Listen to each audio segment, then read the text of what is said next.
вика Вера и овој пат повторно тука ја имаме Бојана со мене.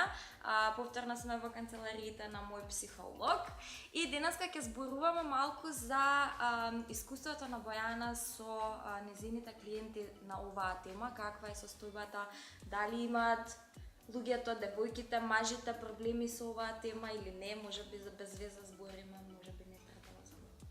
Но дефинитивно е тема за која што ние треба да зборуваме, и не само ние, туку сметам дека општо генералната свест треба да се крене на едно повисоко ниво. Кога зборуваме за самодовербата, јас не би делала мажи и жени, постари и помлади, туку би кажала дека моментално кај нас, барем според моето искуство, најранливата група се адолесцентите. Самиот период на адолесценција е една огромна бура, емотивна бура пред се, представува и земјотрес за самото семејство. Најмногу од се страда самата самодоверба на адолесцентот, на тинеџерот. Тука делуваат многу фактори, пред се врсниците, се менува телото, односно сликата како јас изгледам, се менува од година во година, повеќе јас се доживувам промене. Тука доаѓа во оној момент на контрола на емоции, каде што јас не успевам понекогаш да се исконтролирам. Така да сите ние сме биле сведоци, или и ние сме биле адолесценти, каде што сакаме да се исконтролираме, никогаш ќе викнеме со повисок тон или ќе се однесуваме на начин кој што не е типичен за нас, или ако имаме помали браќа и сестри, сигурно сме биле сведоци на таа нивна промена во однесувањето. А од друга страна, кога ние пред се самите ќе се навратиме, кога ние растевме, како нас ни беше чудно, нашето тело се менува, нешто се случува. Да. Особено се чувствителни адолесцентите во однос на сликата за тело, односно како јас изгледам. И тука многу често пред се влијаат медиумите, односно она што се пласира, што е она убаво, што е она здраво, и ставањето на рамка, една генерална рамка како сите треба да изгледаат. Моментално модели на здрави, на згодни, на убави млади лица се лица кои што во реалниот живот всушност не постојат, поради целата таа слика која што се пласира, постои фотошоп, постојат неколку грама шминка, постојат или малку повеќе од неколку грама, постојат обработки на фотографии, така да сето она што се гледа не е реално. Со тоа што притисокот на тинеџерите, на адолесцентите на вистина е голем, сметаа дека нивното тело се менува во насока во која што тие не сакаат да оди, никогаш посакуваат да тоа биде во еден побрз процес или да го стопираат процесот, и прифаќањето на изгледот и на нивниот темперамент на вистина е многу тежок, со тоа што многу често се случува да баш тоа неприфаќање на себе си, баш таа ниска самодоверба да најмногу резултира во однос на школскиот успех и неуспех, односно да адолесцентот не биде свесен за своите капацитети и потенцијали, да смета дека е, да речам, да се изразам со нивните зборови, да смета дека е глуп, да смета дека не е доволно интелигентен, дека не ги разбира задачите и материјата која што се предава, и да едноставно нема голема самодоверба да може би одговара усно, да се повлекува, да не се дружи многу со другите од класот.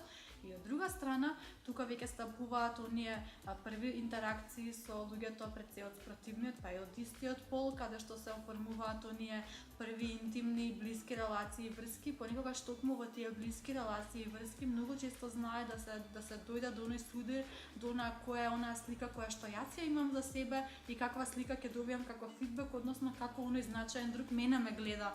Така да тука има многу млади луѓе кои што се незадоволни од својот изглед затоа што партнерот не е задоволен од нивниот изглед, да речеме не се доволно високи, не се доволно слаби, нема доволно големи гради, сакаат да имаат поинаква боја на коса, на шминка, поинаков начин на облекување. На почетокот младите луѓе знаат многу често да бидат адаптибилни, да сменат начин на облекување, да сменат фризура, да сменат боја на коса, можеби да се однесуваат на поинаков начин, да слушаат поинаква музика, но оние битните моменти, оние битните делови не можеме ние да ги смениме. И тоа доаѓа до оној момент каде што јас не можам да го сменам својот разнос, моето тело, јас не можам да се смалам ако сум висока 1,80 см. Еве конкретно мојот проблем беше да се прифатам дека јас сум висока. Јас сум 1,80 м. Јас не можам да се смалам, не можам да се зипувам. Како мала сонував да го направам тоа. Ама едноставно прифаќањето никогаш знае да биде побрз или поспор процес и тоа пред се е индивидуално. Освен адолесцентите, проблемот со самодовербата многу често знае да биде нарушен во однос на оние долги врски, во однос на кога постои конфликт во партнерските врски, ги споминувам токму нив затоа што се многу чест проблем, особено кога ќе се случи прекинување на таа партнерска релација, партнерска врска и тоа што се смета како нешто да било премногу лично, односно мене партнерот ме остава затоа што јас сум премногу премногу сум дебела, јас не сум доволно добра за него или за неа. Многу често се случува да самодовербата паѓа кога ќе се загубат оние значајни врски, така да еве од моето искуство можам да ги напоменам овие две популации. Какви се можеби некои примери со какви проблеми доаѓаат луѓето? Што кажуваат, за што бараат помош? Генерално, еве да речеме, ако тргаме со адолесцентите, доаѓаат со генерален проблем, со два генерални проблема. Тоа е како јас да бидам посигурен во однос на школата, затоа што јас не верувам дека можам да го постигнам тоа, или пак знам дека можам да го постигнам тоа, но што ако кога ќе станам да одговарам јас тоа не успеам да го покажам. Тука не збориме за некој вид на фобија, туку збориме за тоа колку јас верувам во своите капацитети и способности, така да генералниот проблем е во однос на самодовербата на академскиот успех и самодовербата во однос на тоа како јас изгледам, како јас да го прифатам моето тело. Тоа се оние две генерални теми или проблеми со кои што доаѓаат или се носат младите луѓе кај нас и секако оној друг дел, односно да речеме постарите генерации, па и не мора секогаш да се постарите генерација, тоа е кога ние ќе прекинеме значајна врска со некоја значајна фигура. Некогаш тоа може да биде партнер, но понекогаш се случува да ние прекинеме однос со некој што ни е близок пријател или некогаш да е тоа родител, да е тоа сиблинг, брат, сестра и да тоа навистина влијае на нашата самодоверба во смисла дека јас не сум доволно вредна, не сум доволно сакана и така натаму и така натаму. Многу често луѓето доаѓаат и сметаат дека има магична формула, дека има правило 10 чекори или неколку совети кои што ние психолозите ќе ги кажеме и дека магично самодовербата ќе се појави, дека ние кога ќе излеземе од оваа врата дека ќе се чувствуваме повеќе прифатени и дека повеќе ќе се сакаме себе си, тоа е една илузија, тоа не постои. За жал, би сакала да имам таа способност, би сакала да имам таа магична формула да ја дадам и на сите и да едноставно сите бидеме полни со љубов и се прифатиме себе си полни со самодоверба, но реално тоа не постои, тоа е процес, кај некого трае подолго, кај некого трае пократко, тоа е индивидуално. Еден од инструментите кои што јас ги употребувам, да речеме, се многу прашалници во однос на самодоверба. Многу често работиме техники кои што се креативни, каде што ние едноставно несвесно знаеме да нешто испроектираме и да нешто увидиме што ние го носиме.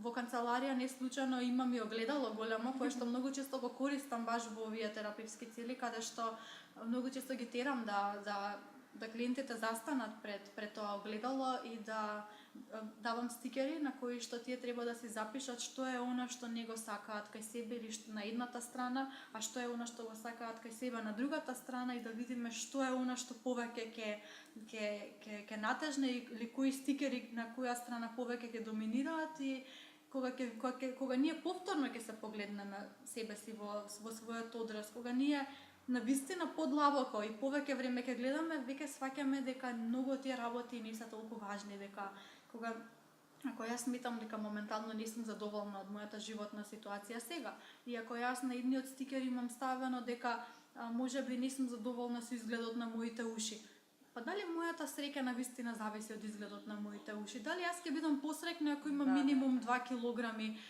сега периодов или може би тоа е навистина нешто друго. А од друга страна имам залепено стикери каде што јас кажувам дека јас сум многу навистина позитивна личност, оптимистична личност, дека јас имам многу добра смисла за хумор, дека сум комуникативна, дека јас можеби поседувам некои квалитети во однос на физичкиот изглед кои навистина си ги сакам. Па окей, Во ред. Ајде да видиме што да правиме со овие, како да ние научиме да ги сакаме овие работи што ние ги поседуваме и дека ние веќе употребуваме афирмација позитивно кон овие работи, така да тоа е една техника која што често ја употребуваме и навистина е успешна и еве може тоа да биде нешто што можеби и вие што не гледате да го употребите дома. Да. Еве од Бојана една од прва рака супер техника која што можете да ја искористите дома и да видите можеби најверојатно и кај вас ќе вроди со плод. Имав една работилница за самодоверба и дојдоа доста млади луѓе и машки и женски и имав една многу интересна вежба.